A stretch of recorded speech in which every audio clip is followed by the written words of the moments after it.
Hi good morning. ಇದು Wednesday ಬೆಳಗ್ಗಿನ log. ನಾನಿವತ್ತು ಎದ್ದಾಗ ನಮ್ಮ ಅಡುಗೆ ಮನೆ ಈಗ ಕಾಣಿಸ್ತಾ ಇತ್ತು. ಅದಕ್ಕೋಸ್ಕರ ಫಸ್ಟ್ ಅಡುಗೆ ಮನೆಯನ್ನು ಕ್ಲೀನ್ ಮಾಡ್ಕೊಳ್ಳೋಣ ಅಂತೇಳಿ ಅಡುಗೆ ಮನೆಯೆಲ್ಲ ಕ್ಲೀನ್ ಮಾಡಿ ಬೆಳಗಿನ ತಿಂಡಿಗೆ ಬಿಸಿಬೇಳೆ ಬಾತ್ ಮಾಡೋದಕ್ಕೆ ಫ್ರಿಜ್ಜಲ್ಲಿರೋ ತರಕಾರಿನ ಎತ್ಕೊಂಡು ಏನೇನು ಬೇಕು ಅಂತೆಲ್ಲ ತರಕಾರಿನ ತೊಗೊಂಡಾದ್ಮೇಲೆ ಒಂದು ಬೌಲ್ನಲ್ಲಿ ನೀರನ್ನ ಇಟ್ಕೊಂಡಿದ್ದೆ. ಅದು ಕೂಡ ನಾನು ತೊಗೊಂಡಿರುವಂಥ ತರಕಾರಿ ಎಲ್ಲ ಹಾಕಿ ತರಕಾರಿ ಎಲ್ಲ ಕಟ್ ಮಾಡಿ ಆಯಿತು. ಅಷ್ಟೊತ್ತಿಗೆ ನನ್ನ ದೊಡ್ಡ ಮಗಳು ಕೂಡ ಎದ್ದಿದ್ಲು. ಅವಳನ್ನ ಕರ್ಕೊಬಂದು ಕೂರಿಸ್ಕೊಂಡು ನಾನಿಲ್ಲಿ ಒಂದು ಕುಕ್ಕರ್ಗೆ ಬಿಸಿಬೇಳೆ ಬಾತನ್ನ ಮಾಡೋದಕ್ಕೆ ಅಕ್ಕಿನ ಹಾಕಿ ನೀಟಾಗಿ ತೊಳ್ಕೊತಾ ಇದ್ದೀನಿ. ಅಕ್ಕಿ ಎಲ್ಲ ತೊಳ್ಕೊಂಡಾದ್ಮೇಲೆ ನಾನು ಕಟ್ ಮಾಡ್ಕೊಂಡಿರುವಂಥ ತರಕಾರಿ ಎಲ್ಲನೂ ಹಾಕಿ ಅದಕ್ಕೆ ಹೆಸರುಬೇಳೆ ಹಾಗೂ ತೊಗರಿಬೇಳೆನ ಕೂಡ ಹಾಕೋತಾ ಇದ್ದೀನಿ ಇಲ್ಲಿ.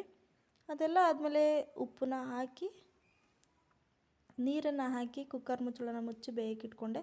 ವಿಶಿಲ್ ಆಗೋದ್ರೊಳಗೆ ನಾನು ಕೂಡ ಇಲ್ಲಿ ಪಾತ್ರೆನ ತೊಳೆದು ಸಿಂಕೆಲ್ಲ ಕ್ಲೀನ್ ಮಾಡ್ಕೊಂಡಾದ್ಮೇಲೆ ವಿಶಿಲ್ ಹೋಗಿರಲಿಲ್ಲ. ಅದಕ್ಕೋಸ್ಕರ ಕಾಫಿನ ಇಟ್ಟು ಕಸ ಎಲ್ಲ ಗುಡಿಸಿ ನನ್ನ ಮಗಳು ಆಟಾಡೋಕ್ಕೆ ಯೂಸ್ ಮಾಡುವಂಥ ಚಾಪೆ ಹಾಗೂ ಮ್ಯಾಟೆಲ್ಲನೂ ಹಾಕಿದೆ. See you the next vlog.